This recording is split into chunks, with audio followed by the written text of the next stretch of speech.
Hello, welcome everyone Hi. to this is part 2, our second week of discussing the Enneagram. Cassandra and I have committed to just talking about the Enneagram 30 minutes at a time for however long we feel like doing it, or feel until we feel complete. And I think I said that in the description for the video. So this is like part 2 of a many-part series. Yeah, I would anticipate at least, I don't know how many we're gonna get. Definitely 2 more parts after this. I can see at least, I can see actually 5 more parts after this in my head at least. Great. Well, don't get fatigued thinking about all those other parts. We'll focus on this part today. Yeah, just come back, come back. You know, these videos are saved on my timeline and Cassandra's timeline. And kind of, you know, last week we gave an overview, and instead of just kind of talking through overview today, I think it'll be a little more interesting today to get more specific into something. And we're going to get into types 8, 9, and 1.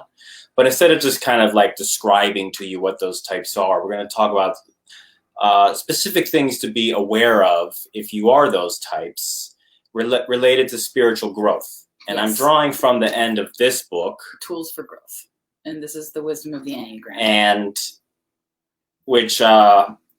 And from the end chapter called, not the spiritual journey, well, yeah, the Enneagram and spiritual practice. Because just sitting here and giving you kind of just a rote description of the type, I want you to get an idea of like what we're really up to here. We're not just up to rearranging our egos to gain something. I teach the Enneagram because I want people to treat it as a spiritual practice, or make a spiritual practice out of it. And one of the things the authors say at the beginning of this chapter is, in and of itself, the Enneagram is not a spiritual path. It's an exceptional tool and a tremendous help to us for any path that we might be on. Yes. Okay? So combining knowledge of the Enneagram with spiritual practice consists of 1, becoming present and aware as much as possible throughout the day. We're going to talk specifically about getting present in a moment, and what type 8, 9s, and 1s, how they block getting present. It's really the gist of today's presentation, specifically with types 8, 9, and 1s, the body fixated types, how they really, the superego and the ego, say, I don't want to get present. So becoming present and aware throughout the day, we can see the pattern of the ego and the superego as it tries to block our growth. Okay, so that's number 1 in using the Enneagram towards spiritual growth. 2, seeing your personality in action. And then 3, not acting out on your impulses. So if you are going to use the Enneagram and you are interested in the Enneagram and you do want to, hold on, let me make sure it's streaming right. Yeah, okay. Then though, you need to do those 3 things. Have a spiritual practice that involves getting present, seeing your personality in action, and not acting out on impulses. And the Enneagram's a great tool to help you become more self-aware of those things. And I would say ultimately those 3 things would be in service to having a better quality of life and better relationships and all the things that would come from doing this practice. Absolutely. So we're going to start with something in this book that describes the subconscious fears of dropping the personality. And that actually is in the chapter, The Spiritual Journey. And the idea that the spiritual journey is always happening in the now, in the present moment. That's the only moment that exists. It's the only moment that exists. It's the only moment breakthroughs can happen. So each type has a subconscious fear of dropping personality, which naturally occurs as we commit to being present in our life. And can we break that down a little bit? Like, what does that mean to drop personality? Are you about to tell them that? Well, let me see. The underlying reason that many of us fear becoming present is because we intuitively understand that doing so entails becoming less attached to our particular ego agendas. So less attached to our ego agendas, first of all, implies you having an expectation or desire for something to be a certain way in the future. So that's one part of answering your question. Being willing to drop that is what you're saying, that expectation. Yeah.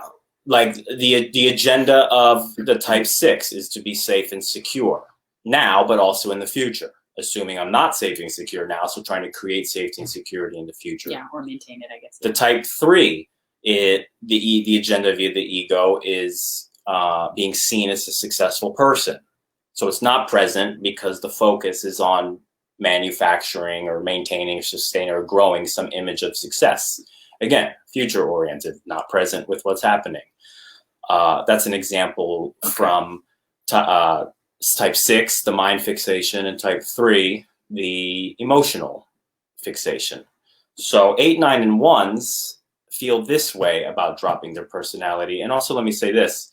When you're just present and aware, you're in your body more. Yeah. You're more in your senses. You're not in your persona where you're not putting on an airs or act. Again, for people. There's that lack of agenda. The more presence means less attachment to the particular agenda of the ego. The way the ego is trying to contrive, trying to manufacture what it wants. Ultimately, love. Yes, of course. It's all love. Getting our needs met. But in what way it's trying to. And love.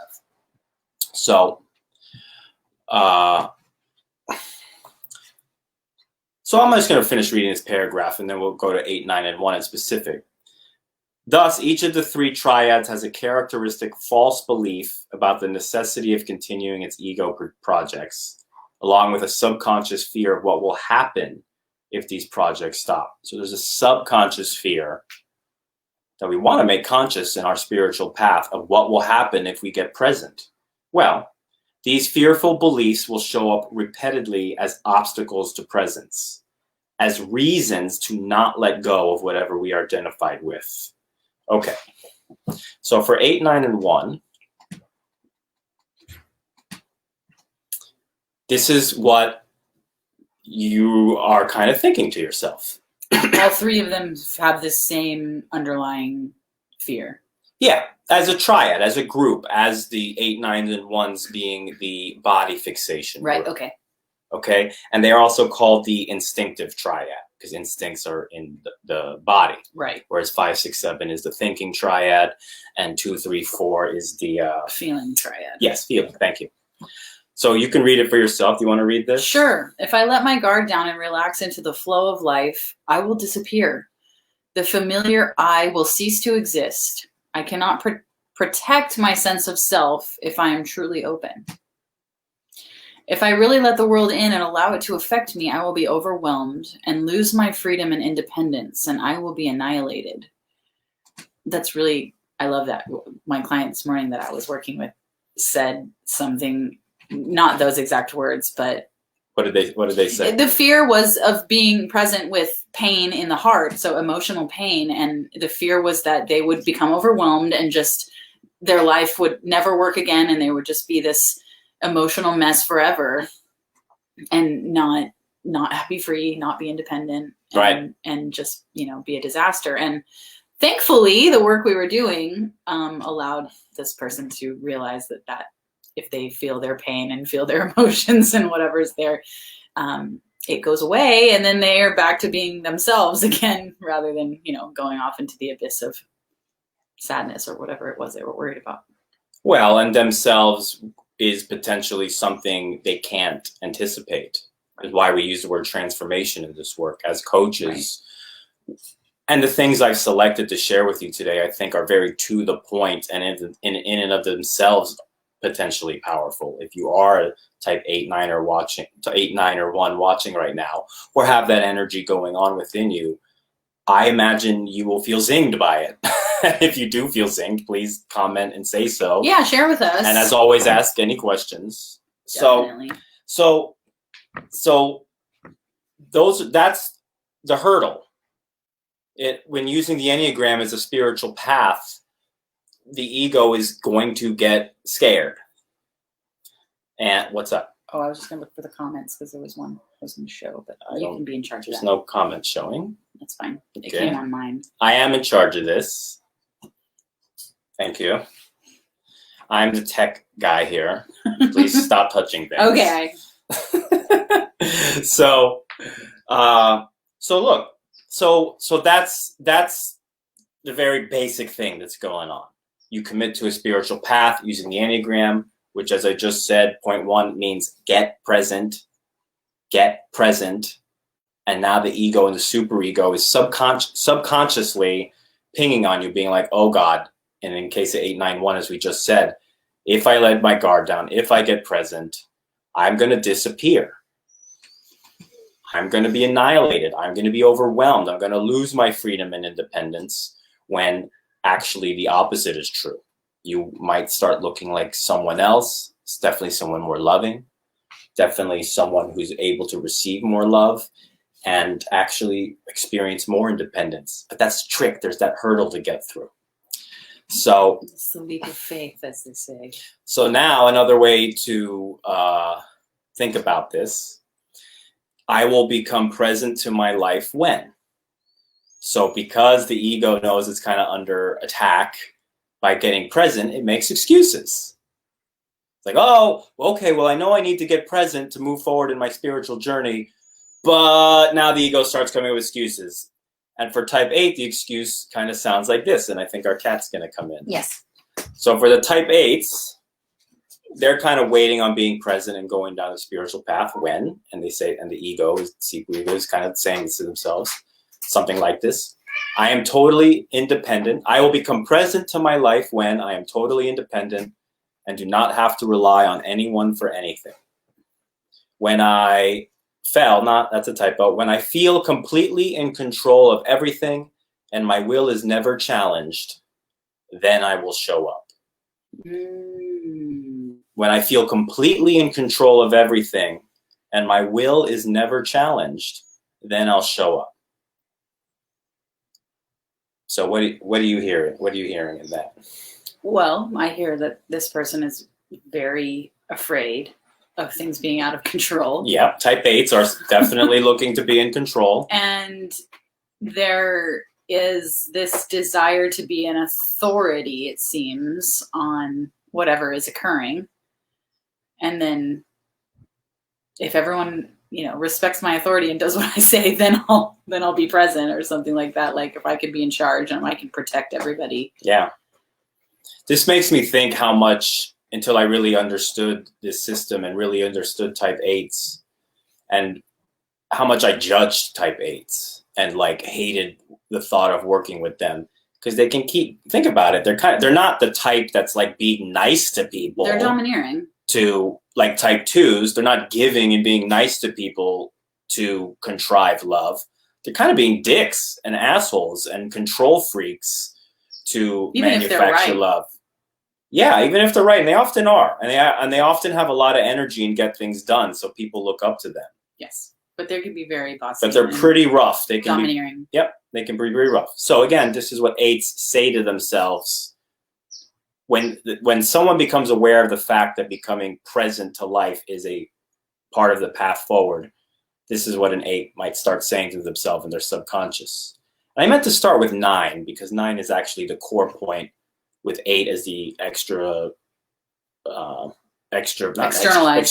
version, and 1 being internalized. So I'll start with 9 in the future. So here's 9. Remember, 9 are the peacekeepers, the moderators, the mediators. Type 9s are the ones who are dissociated from anger. They view experiences and expressions of anger themselves as just horrifying, completely against love, so they're burying it. So when type 9s start getting a hint that they need to be present in their life, they say, I will become present to my life. Remember, that what I'm reading now is an excuse. It's a reason that the ego is giving to not be present.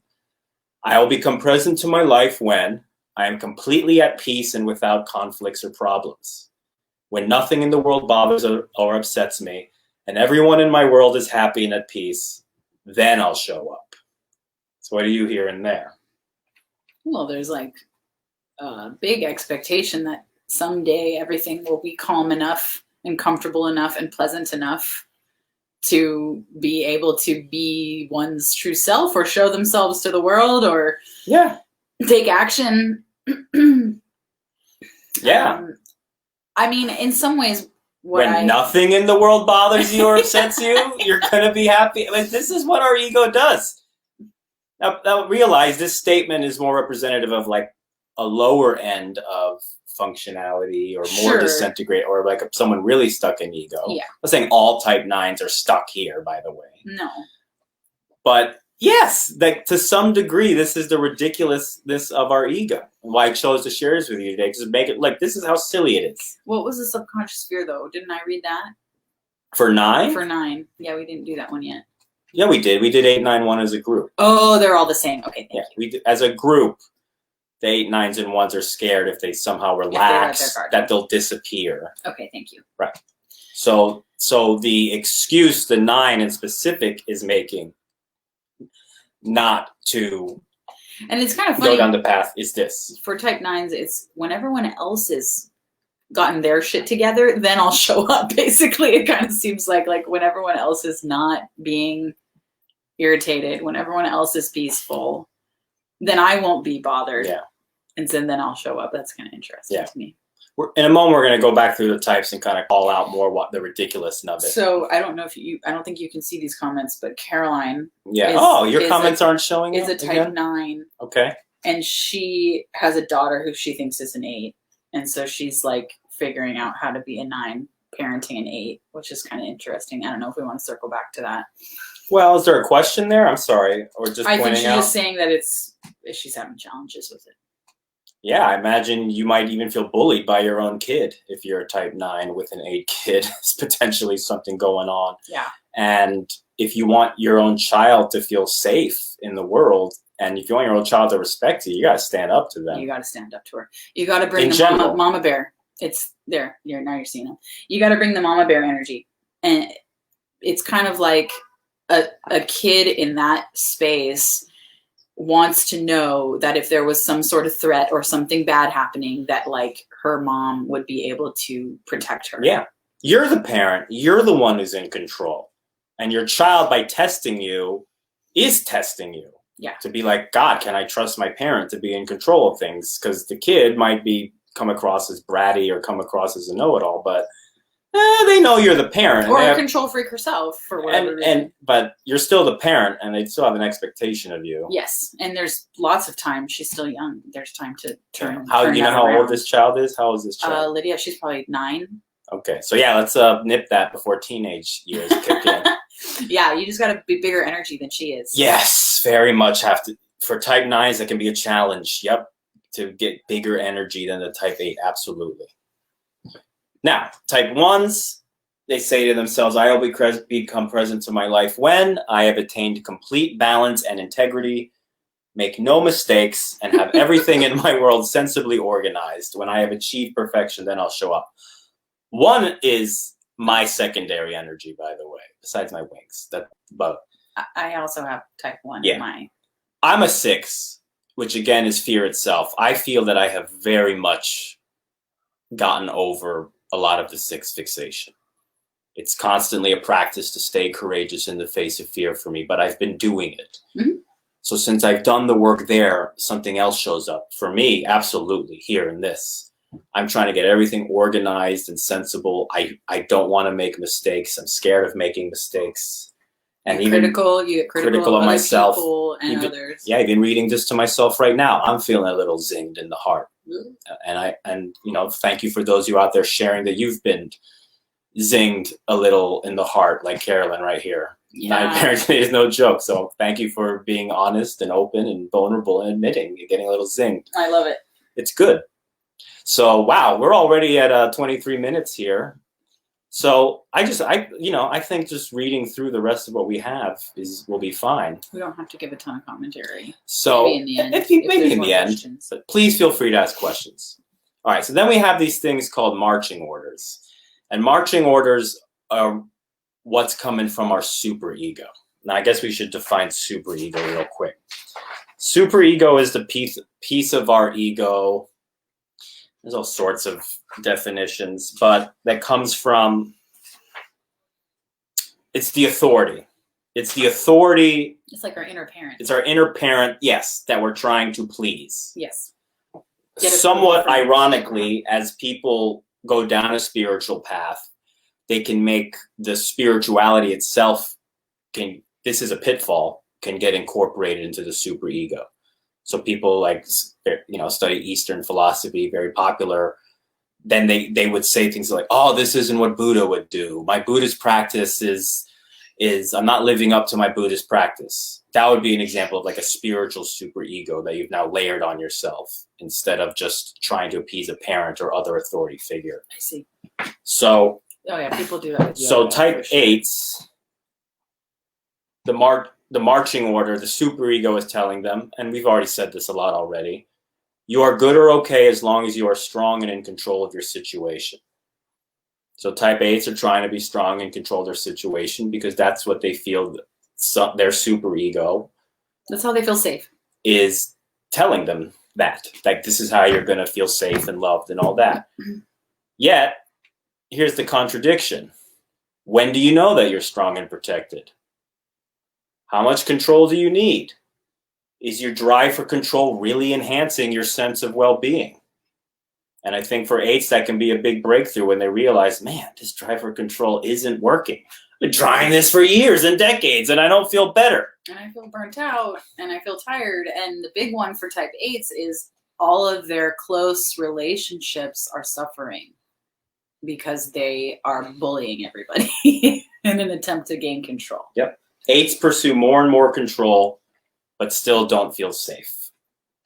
And again, that parent example we just got, that child is more and more controlled to feel safe, and it's not working. Right. Yeah. Okay, so let's just zoom on ahead to type 9 here. Where are we? Under marching orders. Okay, the type 9. Oh, I said I was going to start. It doesn't matter. Type 9s, you are good or okay as long as everyone around you is good or okay. Mm-hmm. Okay, so obviously the type 9 is focusing out, on probably on other people, not getting their needs met. People-pleasing behaviors. People-pleasing behavior, okay. And I think a big one there is it's highly conditional. Like, however someone else is doing is going to dictate how I'm doing. Well, that's the contradiction. How can you ensure that everyone is really okay? I mean, think about that, right? Oh, you think, really?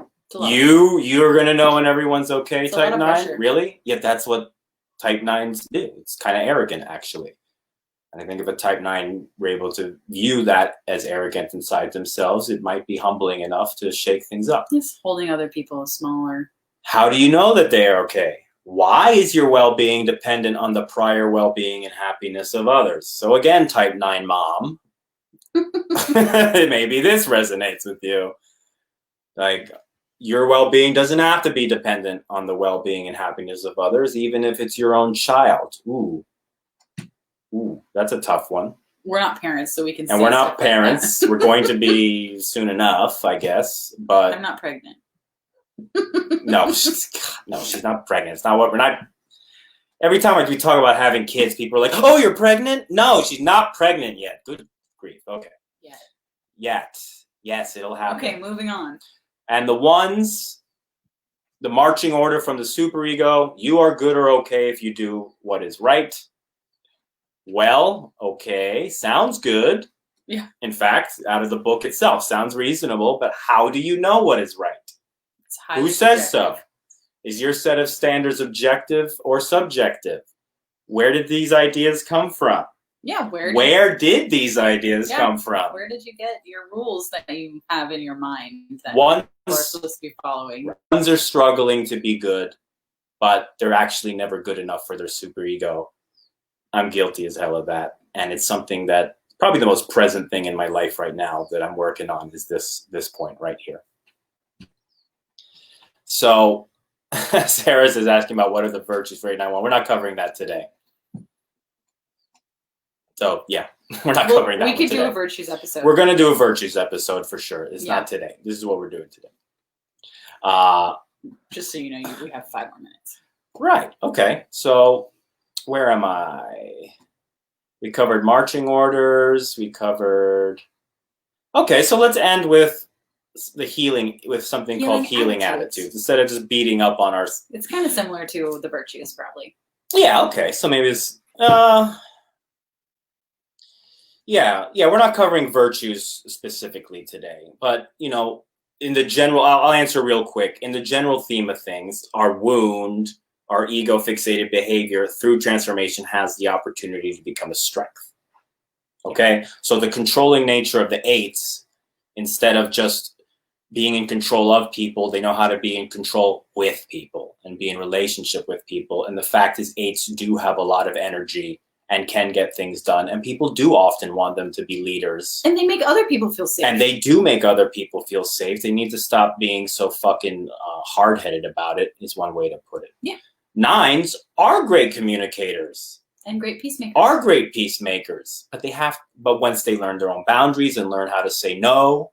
Stand up. And stand up for themselves and do what is right for them, then it becomes very powerful. And type 1s do have a real sense of what's right and wrong, actually. What's good, detail-oriented. They are very detail-oriented. Critical thinkers. And they'll actually be better off in life and happier when they kind of, and this is a spiritual woo way of putting it, everything is already perfect. That's for you, Carol. I know you're watching. So is Carol watching? Say that one again. Carol Rand, everything is already perfect and unfolding perfectly. And for a type 1 to accept that, sure, might take some work to get there. But I imagine you will be much happier getting there. So accepting the present moment as it is, as perfect. Yeah. So we're going to do, I already had it up. Healing attitudes. Let's see type 8. So here's some attitudes that would work for the 8, 9, and 1, things to play with. Honestly, at first, if you're really getting going on wanting to use the Enneagram as a spiritual path, I think the attitude to bring to the healing attitudes is one of play and experimentation, especially for these types that are so control and perfectionist oriented. You're not going to get it right away. No. So for the 8s, or you are, because however you do it is going to be right. Okay. So 8s, you might sit down, and this is where these are great journaling prompts. Write this down in a journal and think to yourself, what would happen if I played with this attitude? And 8s can think to themselves, maybe this person isn't out to take advantage of me.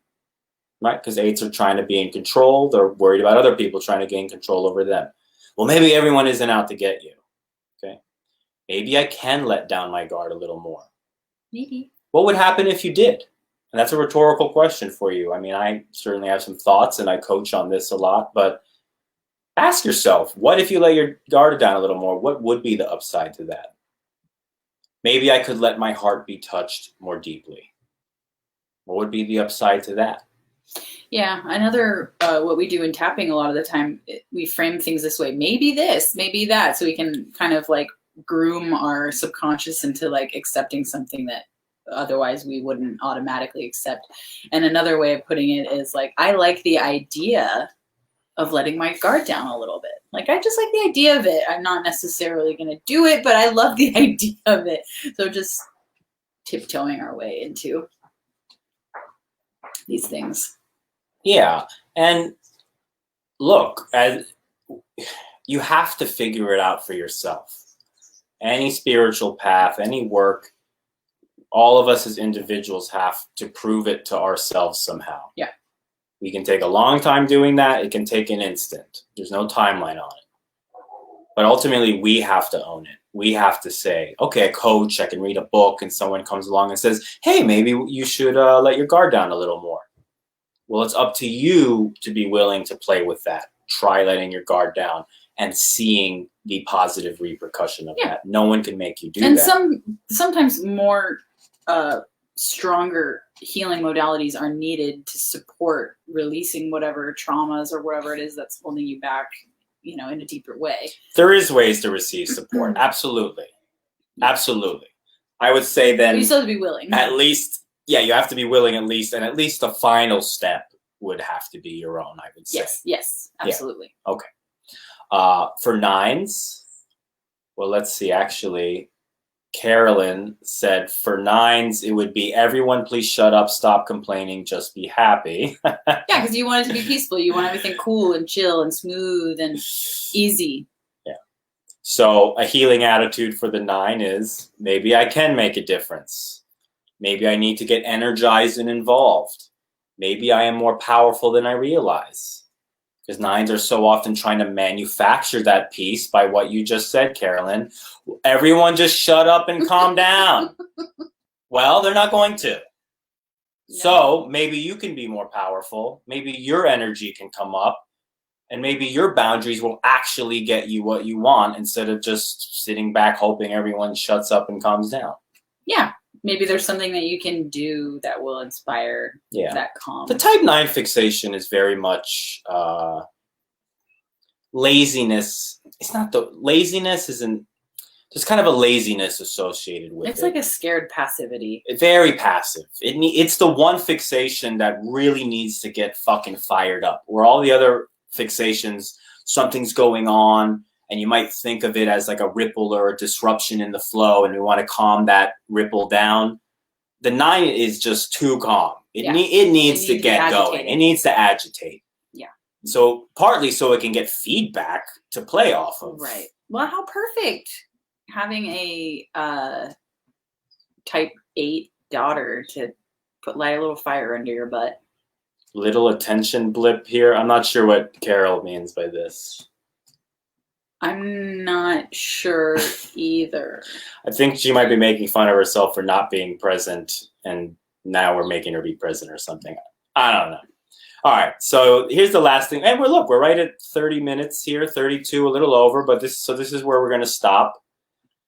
And finally, with a healing attitude for the type 1s. And again, if anything is zinging you here or any of these healing attitudes resonate with you, it doesn't mean you're that type at all. Like I just said, I'm definitely a type 6 per the Enneagram diagnostic. But this type 1 lessons hit me hard. And so... Me too. God, me too. And they're... Yeah. Okay. Maybe others are right. Maybe someone else has a better idea.